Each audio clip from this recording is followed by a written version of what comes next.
Hi, I'm Carla Ng with First Team Real Estate, and I have my wonderful escrow manager here, Marcine Kline. So are you confused about escrow? Don't worry, a lot of first-time home buyers are. But we're here to tell you that the biggest misconception about escrow might just be that it's complicated. In fact, the basic idea is very simple, and we're here to help explain. So what the heck is escrow? Well, broadly speaking, it's the use of a trusted third party who handles money or other assets being transferred between two parties. Making sure that the terms of the deal are met by both sides. It's used in business all the time to ensure neither side gets cheated. So I'm here with my wonderful escrow manager, Marcine Kline, who's been working in the industry for over 30 years. She's here to tell us about the basics of escrow and what to expect when you get into one. Hi, Marcine. Thanks for joining us. Happy to be here. Thanks, Carla. Yeah, of course. So what does it mean to be in escrow, and why do buyers and sellers need escrow? So once a buyer finds a property, they ratify a contract. Everybody signs all those documents, and then escrow is officially opened. We get that contract. We start acting on it. We go to our third-party vendors to start ordering documents. And escrow begins as of the date the contract is fully executed by both parties. Got it.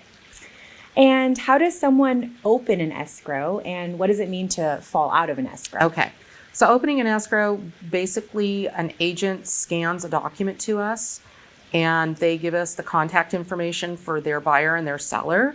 And then we reach out to both parties because the deposit is considered an earnest money deposit, and we have it wired in safely through secure protocols that we use. Falling out of escrow usually occurs when there's, buyers and sellers can't come to an agreement, for example, about inspections, things that might be needed at the property. If a buyer doesn't necessarily qualify for a loan, which in the current climate we're in is a more unlikely situation.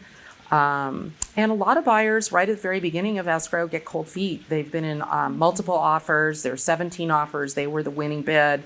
And then all of a sudden they're thinking, wow, what did I just do? Am I paying really a lot of money for a property when, there were other people? And, because so many people are lined up for these properties tend to go right back into escrow. Got it.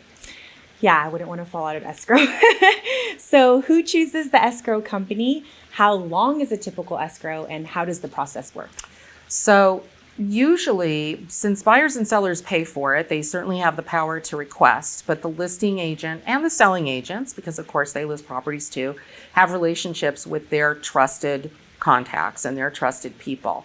So the listing agent will often dictate in a seller's market who they would like to use for escrow, and a buyer's agent will often dictate in other types of situations. Sometimes just when there's business managers involved, they have their own requests. And, they can ask for escrow. And the other question was, how long is a typical escrow, and how does the process work? Okay, so ideally a typical escrow is 21 to 35 days. It's a 10-day escrow, which is interesting to do, and at the very least, it's the biggest purchase people ever make and the biggest sale they usually do. But that means everybody has to line everything up, and you have to eliminate both weekend days, and from start to finish, the start date and the end date, you have to eliminate those days. So you've got about 4 business days to hustle through a 10-day escrow. It's not easy to accomplish, but it is done all the time. 30-day escrows are pretty much your average. Those are pretty much very doable. And there's a lot of documents buyers and sellers need to sign to get the process started. What escrow does is we create and prepare all the legal documents. As Carla mentioned, we help everybody keep their agreements. There's a lot of information we need from buyers and sellers right at the very onset of escrow, and everything in California is very fast moving and very fast paced. And our documents are extremely time sensitive. So it's really important for agents and their clients to stay on top of the return of all these documents. Extremely timely. Great answer. It's very thorough. I can tell you've been in the business for a while. So what are the roles of the buyers and sellers while in escrow? So buyers' biggest hustle in that process is coordinating their inspections with their agents.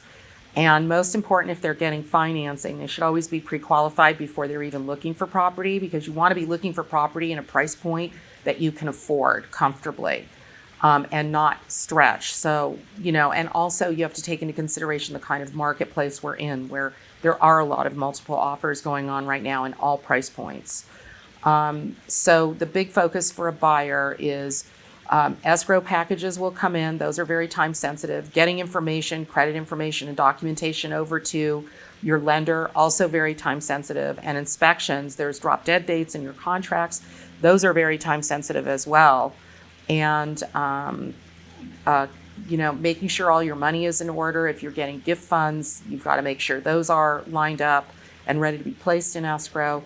There's a lot of moving parts, and most important is also arranging for your insurance coverage through that process at the very onset, like in the first 5 or 6 days of the escrow. Sounds like there's a lot of moving parts, so it's really important to be organized. It's very important to be organized. And ideally, as a buyer, you want to be organized before you start looking for property, because once you're out there, that is partly a full-time job on your full-time job. It's a lot of work for your realtor to find the right property for you. And it's a lot of work for you to make sure you're ready to roll as soon as your offer is accepted. It's definitely a whirlwind. It is. And what's a closing statement, and what fees and costs will be charged for the buyer and seller? So a closing statement and also closing disclosure, which is issued by your lender. A closing statement has a list of basically all your transactional fees that will be coming from you as an offset or against the property in addition to the purchase price. So it's important to know like how much you're going to put down, what reserves you have post-close, and also what you have to spend on the process.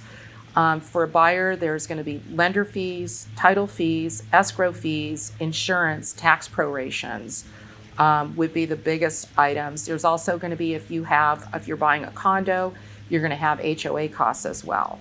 So those are really, you have to be mindful to have all those funds set up prior to, and ask your realtor. Carla has access for information on, if I buy a $600,000 property, roughly what are my fees going to be?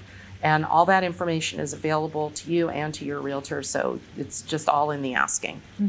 And before you even get into escrow, you can also ask for an estimated closing. Absolutely, and it's good to know because you want to know what your bottom line is and what your threshold is. So if your threshold is $600,000, you're probably going to be looking in the $550 range, because things go for over asking prices. You've probably heard right now. So I know that fraud is on the rise right now. So what safeguards are in place to prevent wire fraud? So that's a huge topic in our industries. For us, we stopped putting the account number on our wire instructions because we don't want anybody intercepting on the recipient's end any of that information. So we require buyers to contact our office to verbally accept the wire account number. The routing number and bank information is posted online, so anybody has access to that. That's not quite so sensitive. Account numbers are. Everything we do through secured protocols. DocuSign is another way that we secure your information. And we also have software that can upload directly from the client directly into their escrow, other types of sensitive information. It's always good to, we never change the account information, but it's always good to back that up with a couple of phone calls during the process so that you're super clear on what you're doing. And if you receive anything during escrow, an email, which is a very common way to phish or get information, the best thing to do is call your escrow company immediately and confirm that they are the ones who did or did not send it, because we don't send that out after the very, very opening of escrow until you sign loan docs with a vetted notary. Absolutely. So we always encourage the buyers to call the escrow company to verify those account numbers. Right. Even if it's on somebody else's wire instructions, we don't put it on there, and a lot of us don't. But even if it's on there, you want to call as a backup, and you want to be sure that you ask for that information. Absolutely. And verify. So what does the buyer need to do before their appointment to sign their escrow papers? We generally, I think a lot of us are sending initial packages out by DocuSign. So people are able to get information that they, like, I don't carry all my personal information with me during the day. And traditionally, buyers do sign by DocuSign. Sellers, on the other hand, we tend to make a direct appointment with them so that they are being notarized, explaining the package, going over their protocols, and making sure that the packages are returned timely. That's like the number one issue, is getting paperwork transferred back and forth, especially in shorter escrows. Of course. And last question is, what's the next step after the buyers have signed the closing escrow papers? Do they get the house? So the next step after they sign closing documents, and there's a process in between, like the lenders have their processes. They're going to give a loan estimate, then they give a final closing disclosure, which escrow has to balance to the penny. Then they release the loan documents. Then escrow prepares the documents for signing. We send a notary to them. Most people want to sign off-site. It's kind of hard I know I can't do very much during the day because of my work situation, and most people are in the same circumstances. So a lot of people will sign at night or on the weekends or early in the morning. So they just need to make sure they're available to do all that. They put their final funds in, the lender funds the loan, and the next business day, traditionally in LA County, an escrow closes. And then once title passes, that's the escrow closing, when the documents record at our Hall of Records, that's when a buyer owns the property and the seller is no longer the owner. Awesome. And that's when we pop the champagne. And that is when we pop, all of us do, on every level, we pop the champagne. Awesome. Well, that was all I had today. Thank you so much for your time. Having me, really Carla. Appreciate it. And hopefully that was educational and helpful to you as well. So thanks for joining us, and I'll catch you in the next video.